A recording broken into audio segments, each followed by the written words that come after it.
இன்றைக்கி காலையில் 4 மணிக்கு சென்னையிலேருந்து புறப்பட்டோம். சென்னையிலேருந்து புறப்பட்டு நாகர்கோவில் வந்து 1 மணிக்கு வந்து சேர்ந்தோம்.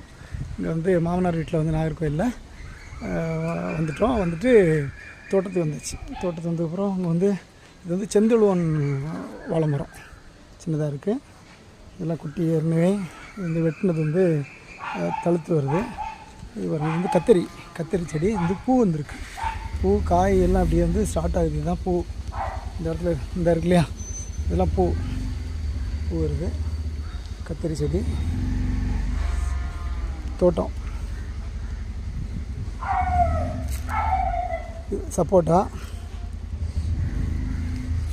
இது மாதுளை செடி அதான் நல்லா தழுத்து சூப்பராக வந்துகிட்ருக்கு. இது வந்து பாகற்காய் வந்து கொடியெல்லாம் நல்லா பெருசாக வந்து இது மாதிரி கட்டி தான் பண்ணணும். அது மாதிரி கட்டினா தான் வந்து அந்த காய் வந்து கீழே தொங்கிட்டு இருக்கும். தோட்டம் இங்கே ஒரு சப்போட்டா நிற்கிது.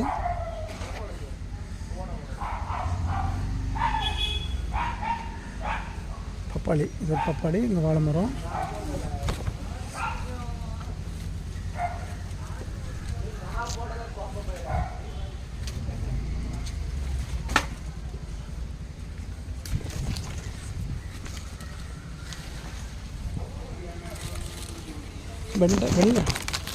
வெண்டை செடியா?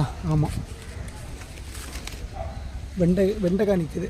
வெண்டைக்காய் வந்து காய் பறிச்சாச்சு. அந்த நிற்குது. இந்த இருக்குது வெண்டைக்காய் இருக்குது. பப்பாளி பாருங்கள். சின்ன ஹைட்டு தான். இப்போ என்னுடைய ஹைட்டு கூட இல்லை. இப்போ இந்த ஹைட் வந்தால் இதுதான். இதுக்கு மேலே நானே இவ்வளோ ஹைட் இருக்கிறேன். வந்து நல்ல காய்ச்சிருக்கு.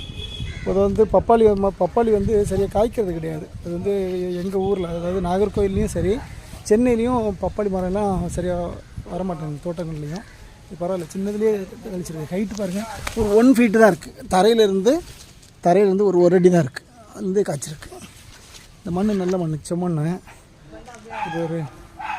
இது பார்த்திங்கன்னா தென்னை மரம் கன்று. தென்னை மரம் இங்கேயே நிற்கிது. தென்னை மரம் வந்து எனக்கு ஒரு 3-4 தென்னை